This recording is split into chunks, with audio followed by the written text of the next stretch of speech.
Gustavo Alfaro puso en duda su continuidad como técnico de la selección. Nueva denuncia de abuso sexual en un colegio de Quito.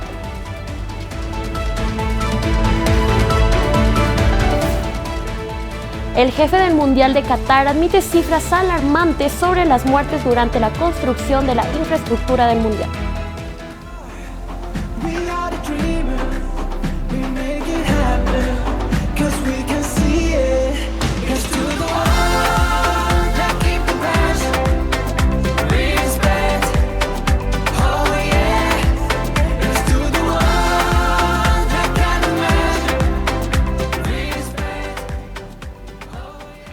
Bienvenidos a este espacio informativo, soy Micaela Ceballos. Arrancamos con los deportes. Ecuador cayó eliminado de la Copa del Mundo al perder ante Senegal 2-1. Por este resultado, Gustavo Alfaro puso en duda su continuidad como técnico de la selección. Por otro lado, Países Bajos consiguió paso a octavos del final. El partido planteado por parte de los dirigidos por Gustavo Alfaro no fue el esperado. Senegal logró plantear un partido inteligente, colocando las líneas defensivas muy marcadas y ordenadas. Bien, la teníamos en la zona defensiva nuestra, pero no lo podíamos traducir en la mitad de la cancha, no lo podíamos hacer retroceder a Senegal, y eso era lo que nosotros necesitábamos, tiempo, y ahí donde necesitábamos el desdoble de los volantes en ese aspecto. La selección ecuatoriana fue la tercera más joven en esta Copa del Mundo. Logró hacer un papel aceptable, a pesar de su eliminación en fase de grupos. La Tri ganó el partido inaugural a Qatar, algo que nunca se había visto en la historia de los mundiales. Asimismo, logró un empate contra la selección de Países Bajos, considerado una potencia mundial. El trabajo de los dirigidos por Alfaro sin duda deja con un sabor amargo por la derrota, pero a su vez, con una selección con tal potencial, puede tener grandes participaciones en siguientes competiciones. Honestamente necesito tiempo para saber qué voy a hacer de mi carrera profesional, qué decisiones voy a tomar. Creo que no es momento para analizarla. En un momento dado con la federación quedamos en juntarnos después de la Copa del Mundo para darnos las gracias, para ver qué hacemos o qué no hacemos. Pero yo siento que hoy personalmente tengo que parar la pelota yo y ver qué quiero hacer de mi carrera. El otro partido del Grupo A entre Holanda y Qatar fue para los Leones Hernándezes con un marcador de 2-0. El equipo catarí no dio respuesta alguna. Esta es la 11ª vez que Países Bajos consigue el boleto a octavos de final de una Copa del Mundo. Con estos resultados, la tabla del Grupo A queda con Países Bajos con 6 puntos, Senegal con 6, Ecuador con 4 y Qatar con 9. Con producción de José Carlos Salgado, periodismo Udla Channel.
El desempeño de esta selección nos sorprendió a todos, la verdad.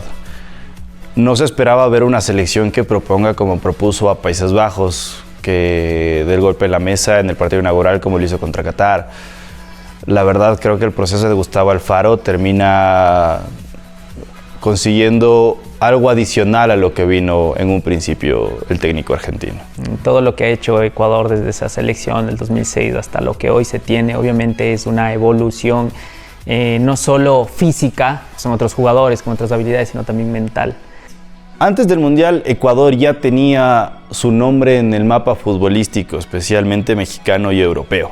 Ahora, teniendo la importancia de abrir un Mundial contra Qatar y el juego que se realizó, que todo el mundo empezó a seguir los partidos de Ecuador luego contra Países Bajos, y ahora que clubes importantes como Chelsea, Tottenham, clubes de Italia, clubes de España empiecen a mirar a estos jugadores, va a abrir las puertas al mercado ecuatoriano para que puedan salir esos jugadores.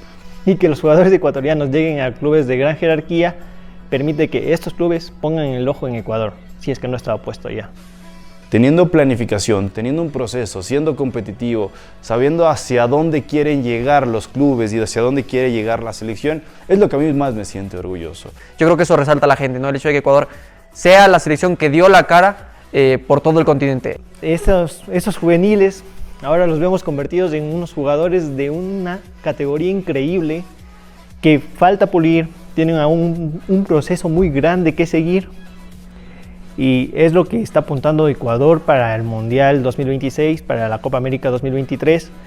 Y si estos jugadores empiezan a crecer futbolísticamente, porque ya están en mira de varios clubes importantes, va a ser una de las mejores selecciones que tenga Sudamérica para 2030.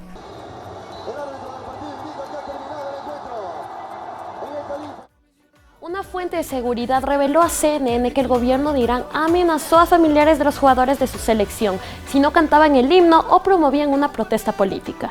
Esto sucedió tras la negativa de los futbolistas de Irán al cantar el himno nacional durante su primer partido con Inglaterra el 21 de noviembre.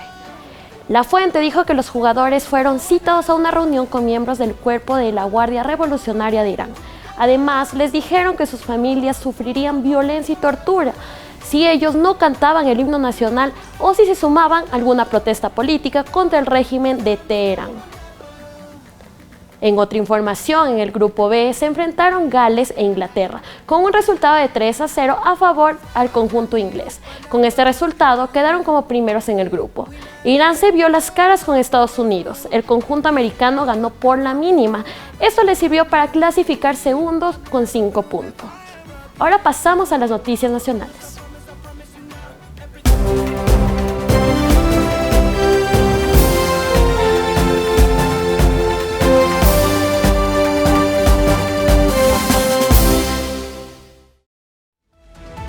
Los 3 requisitos de la ley orgánica que regula la interrupción voluntaria del embarazo para niñas, adolescentes y mujeres en caso de violación quedaron suspendidos por el fallo de la Corte Constitucional. Conozcamos qué deben hacer las mujeres que necesiten interrumpir su embarazo por violación. ¡El violador eres tú! La denuncia de una víctima de violación o de otra persona que conociese el delito, el examen médico que prueba el abuso y una declaración juramentada por las víctimas o sus representantes legales son los requisitos que dejaron de estar en vigencia tras el fallo de la Corte Constitucional. Esto sucede porque el artículo 19 de la ley que permitía abortar de manera voluntaria en caso de violación mediante los requisitos mencionados fue declarado potencialmente inconstitucional. La persona o la institución que estaría, digamos, afectando la ejecución de estos requisitos que ya no están vigentes, que sería otra manera de decir, simplemente está, digamos, negando este fallo de la Corte Constitucional y eso es inconstitucional. Sin embargo, la abogada constitucionalista Jimena Ron aclara que entrarán en vigencia los requisitos de la sentencia inicial de la Corte, es decir, un testimonio de la víctima. En el momento en que se suspenden los requisitos establecidos en la ley, los que quedan vigentes son aquellos que la Corte Constitucional estableció en su sentencia inicial, porque esta sentencia estaba vigente hasta que la ley estuviese promulgada. La Corte Constitucional tiene la potestad de suspender la norma si tiene la sospecha que ésta puede generar vulneraciones de derechos o es contraria a la Constitución. No hay acciones que puedan emprender el Ejecutivo o el Legislativo cuando se presenta una acción por inconstitucionalidad. Tras la suspensión temporal de la norma, la Corte Constitucional tendrá un plazo de aproximadamente un año para decidir si los requisitos son inconstitucionales o no. Con cámaras de Esteban Cislema, Azael Puente, Periodismo UDLA Channel. Esta madrugada el volcán Sangay emitió una nube de ceniza. El informe del Instituto Geofísico de la Escuela Politécnica Nacional detalla que desde las 4 de la mañana se observó una delgada nube de ceniza que alcanzó 1 kilómetro sobre el cráter. La nube de ceniza se dirige al noreste del volcán y la actividad eruptiva ha sido persistente desde mayo de 2019. En otras noticias, estudiantes y padres de familia del Colegio Consejo Provincial de Pichincha, ubicado en el sur de Quito, realizaron una marcha en las afueras de la institución por la denuncia de una presunta agresión sexual. Según las declaraciones, una estudiante de 8º año de educación básica habría sido violentada sexualmente por uno de sus compañeros en los baños de la institución, el pasado 22 de noviembre de 2022. Este plantel es parte del programa Escuelas Seguras, un plan de gobierno que busca frenar los delitos en las instituciones educativas. Qué lamentable. Ahora les informamos que la Corte Constitucional negó las 3 preguntas de consulta popular planteada por el presidente Guillermo Lasso para tratar los temas de seguridad y empleo. La primera pregunta consultaba si está de acuerdo con destinar el dinero decomisado de lavado de activos, terrorismo, trata de personas, tráfico de migrantes y delitos relacionados con drogas a programas de educación. La segunda buscaba tipificar el delito de extorsión por delincuencia organizada para que se sancione con cárcel de 7 a 10 años a quienes realizan negocios con intimidación por pertenecer a un grupo de delincuencia organizada.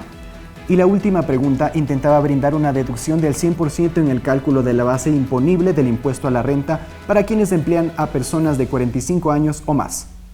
En su sentencia, la Corte apela al gobierno para que se presente estos temas a la Asamblea Nacional para que puedan ser aprobados a través de proyectos de ley. En otro tema, el Servicio Nacional de Atención a Personas Privadas de la Libertad anunció que solicitará la revocatoria de la medida cautelar de la resolución judicial con la que el ex vicepresidente Jorge Glass salió de prisión.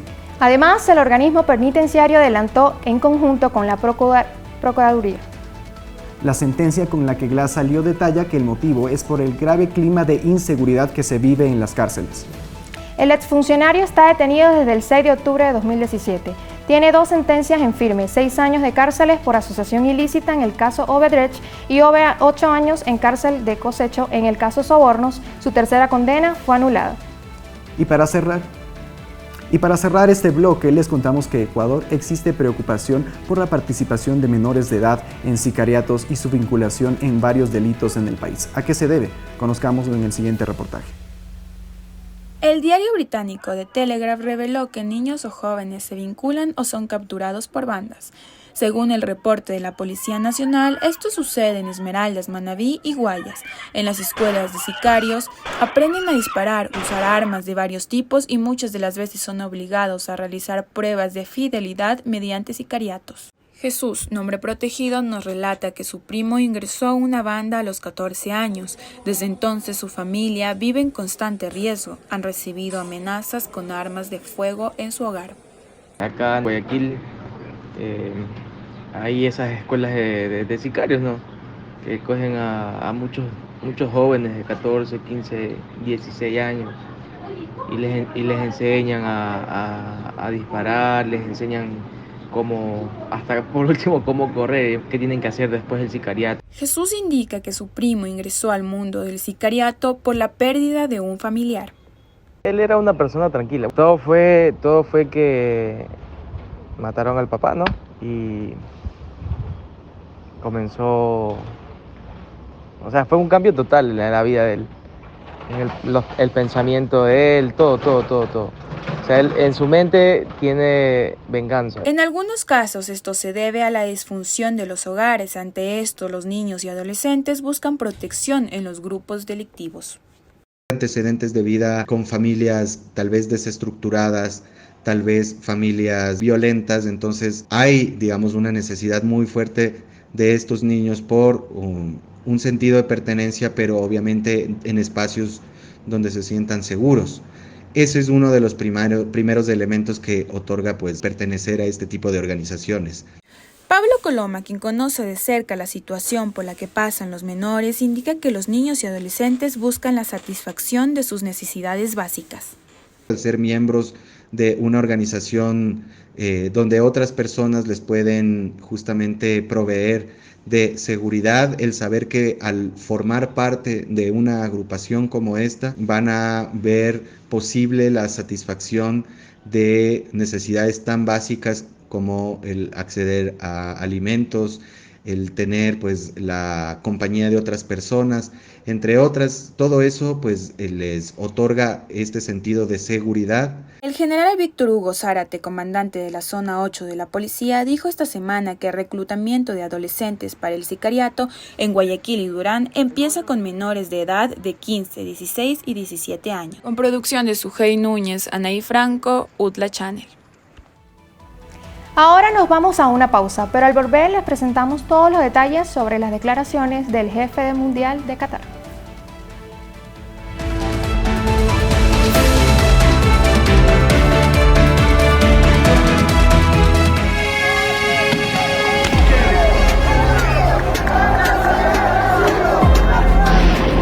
Ahí tenemos los camiones de los militares, para que sepan que con San Antonio no se meten.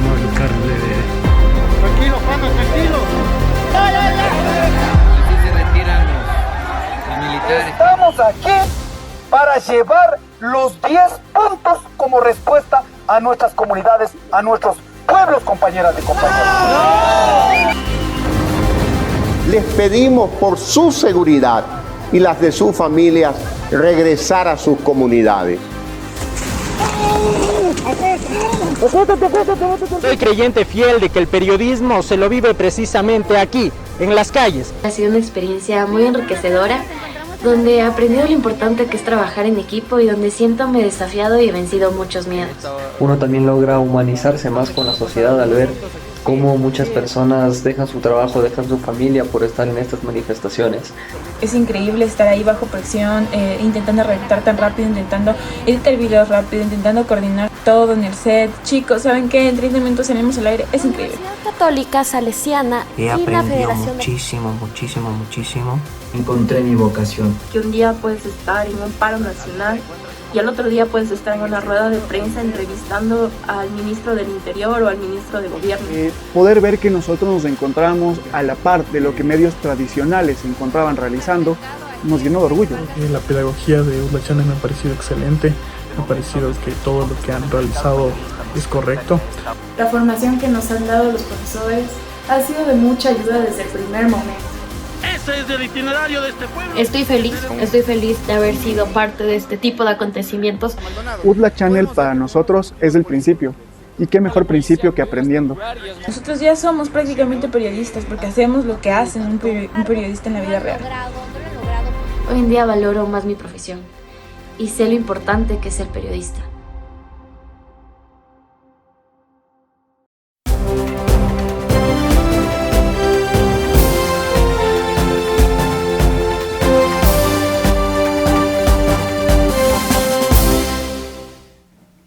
El jefe del Mundial de Qatar admite cifras alarmantes sobre las muertes relacionadas a la construcción de las infraestructuras del Mundial. Y vuelve a cerrar el Parque Disney de Shanghái, a pesar de 4 días después de su reapertura. Todos los detalles en el Minuto Internacional de nuestra cadena aliada CNN. El jefe del Mundial de Qatar, Hassan Al-Thawadi, dijo que entre 400 y 500 migrantes han muerto como resultado del trabajo realizado en proyectos relacionados con la Copa del Mundo, una cifra mucho mayor a la que los funcionarios del país han admitido anteriormente.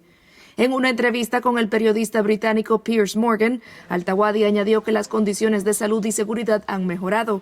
Organizaciones de derechos humanos dicen que desde que a Qatar se le otorgó la sede del torneo en 2010, muchos migrantes han enfrentado salarios atrasados o impagos, trabajos forzados, largas jornadas en condiciones de calor extremo, intimidación de los empleadores y la imposibilidad de dejar sus labores. El Parque Disney de Shanghái volvió a cerrar sus puertas por COVID-19 este martes, tan solo días después de su reapertura. La decisión de impedir una vez más el funcionamiento del parque de atracciones se produce en medio de protestas en todo el país, en una rara muestra de disidencia contra el Partido Comunista de China. La primera dama de Ucrania, Olena Zelenska, denunció ante el Parlamento británico este martes que niños y adultos mayores han sido violados por las fuerzas rusas. CNN no ha podido verificar esas afirmaciones. Más temprano, en una entrevista con la radio BBC, Zelenska hizo un llamado al pueblo británico para que en esta Navidad no olviden la tragedia que enfrenta su país ni se acostumbren al sufrimiento de los ucranianos. Pasaron ya más de 9 meses desde el inicio de la invasión rusa a Ucrania. Con las noticias internacionales les informó Lynn Franco.